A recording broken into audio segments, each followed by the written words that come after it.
તે એક જગાએ એક મસ્ત મોટો હટ્ટા-કટ્ટા વાંદરો જાણે પોતે જ રાજા હોય તેમ પગ પર પગ ચઢાવીને આમ તેમ જોતો.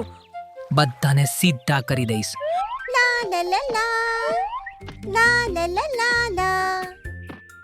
ત્યાં જ ખિસકોલી ગીત ગાતી મસ્તીમાં કૂદકા મારવા લાગી. ખિસકોલીને જોઈને આટલી મોટી હસ્તી હું અહીં બેઠો છું અને આ છોકરી કોઈ પણ ડર વગર મારી સામે જ ઠેકડા મારે છે. આની તો ખબર લેવી પડશે. વાંદરો ખિસકોલી તરફ જોવા લાગ્યો. આહાહા 3 દાણાવાળી મગફળીનો ગુચ્છો. કાલના કાજુ તો આ દાણા જ છે.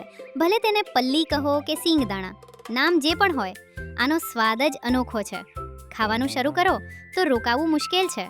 તે ગુચ્છાને લઈને પોતાના ઠેકાણે સંતાડવા ગઈ અને જ્યારે પાછી આવી રહી હતી ત્યારે હે, અહીં આવ. ખિસકોલી કૂદતી કૂદતી વાંદરા પાસે ગઈ. બધાને સીધા કરી દઈશ. તને ખબર છે હું કોણ છું? મને કેમ ખબર ન હોય મિત્ર? તમે તો એમના જ વંશજ છો ને, જેમને જોવા મોકલ્યા હતા અને તે સળગાવીને આવ્યા હતા. શું કહ્યું?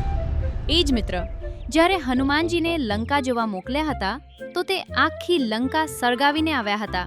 તમે એમના જ વંશજ તો છો. વાંદરાએ બહુ અભિમાન સાથે કહ્યું. સાચું કહ્યું. સારું એ કહે, તું કોઈ પણ કામ ધંધા વગર અહીં તહીં કેમ ભટકે છે? હું કામ વગર નથી ભટકતી. મારી જીભ પર ગીત છે અને મારી દોડમાં કામ છે. હું ઢગલાબંધ ખાવાનું ભેગું કરી રહી છું મિત્ર. ઢગલાબંધ? તું પોતે તો આટલી અમથી છે. એ નાની ખિસકોલી, તારે આટલા ઢગલાબંધ ખાવાની શું જરૂર? ફક્ત મારા માટે નથી, આપણે બધા મળીને ખાઈશું. કોણ છે એ બધા? આપણા મિત્રો વળી કોણ? પેલી કીડીઓ છે, તે મગફળીમાં કાણું પાડીને અંદર જશે અને દાણો કોતરીને ખાશે. હું જે પાંદડા ભેગા કરી રહી છું તેને સસલા મિત્રો આવીને ખાશે. એમ જ બધાનું પેટ ભરાય છે. એ બધા કોણ હોય? અહીં બધાએ ફક્ત મારા માટે જ કામ કરવું પડશે, મારી સેવા કરવી પડશે અને મારી સામે ઝૂકીને નમસ્કાર કરવા પડશે. ખોટું, બહુ ખોટું. મને ખોટો કહે છે? બધાને સીધા કરી દઈશ. હમણાં તને મસરી નાખીશ. આને જ અહંકાર કહેવાય. કેટલાક લોકો આને અભિમાન પણ કહે છે. એ, હવે તું મને શીખવાડીશ? તારી ઓકાત જ શું છે? મિત્ર, સાચું છે, તમારી તાકાત આગળ મારી કોઈ હસ્તી નથી. પણ તમે મારા પૂર્વજો વિશે સાંભળ્યું હશે.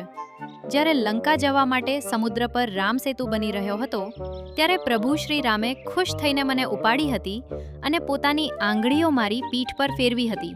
આ જે લીટા છે એ એમના જ હાથના નિશાન છે. તો શું હવે પૂર્વજોનું નામ લઈને તારો વટ જમાવીશ? વોટ જમાવવો નથી મિત્ર. સેવામાં વિશ્વાસ રાખતા અને બીજાના કામ આવતા શીખો. એ બંધ કર તારી આ ફાલતુ વાતો.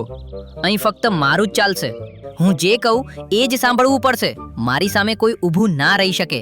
સિંહ હોય તો પણ તેની પૂંછડી આમળીને તેને નચાવવાની તાકાત રાખું છું હું. હવે મારી વાતો તમને નહીં સમજાય. શું કહ્યું?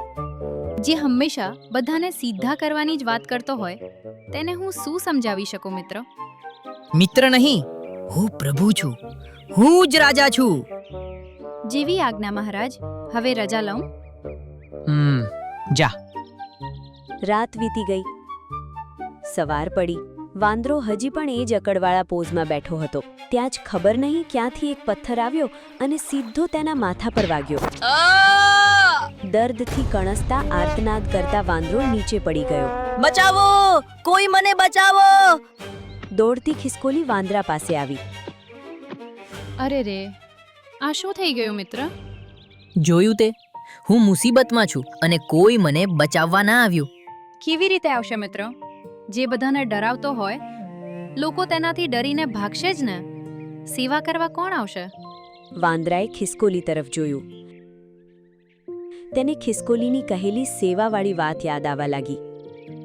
કાંઈ વાંધો નહીં, હું છું ને, તું ગભરાઈશ નહીં. એમ કહીને ખિસકોલી વાંદરાના લટકી ગયેલા ઘાયલ પગની સેવા કરવા લાગી. વાંદરાના મગજમાં તેમની વચ્ચે થયેલી બધી વાત ફરવા લાગી. ખિસકોલીએ પાટો બાંધી દીધો. હવે ચિંતા કરવાની જરૂર નથી. જીવનું કોઈ જોખમ નથી. વાંદરાએ બહુ જ નિરાશ થઈને જોયું. બસ 4 દિવસમાં તું સાજો થઈ જઈશ. ના, હું નહીં બચું. છી છી, આ કેવી વાતો કરો છો? આવી અશુભ વાતો ના કરો. હું તો હલી પણ નથી શકતો. હવે મને ખાવાનું કોણ લાવી આપશે? કહું તો છું, હું છું ને. તું મારી જવાબદારી કેમ લઈ રહી છે મિત્ર? આ થઈને વાત. કાલ સુધી તમે કહેતા હતા કે બધાને સીધા કરી દઈશ, અને આજે મને મિત્ર કહો છો. આ ધરતી પર જન્મ લેનાર દરેક જીવ આપણો મિત્ર છે. આપણે એકબીજાનો સાથ આપીએ, એ જ હેતુથી ભગવાને આપણને આ દુનિયામાં મોકલ્યા છે. વાંદરાની આંખો ભરાઈ આવી અને તે ખિસકોલીને કૃતજ્ઞતા સાથે હાથ જોડીને જોવા લાગ્યો.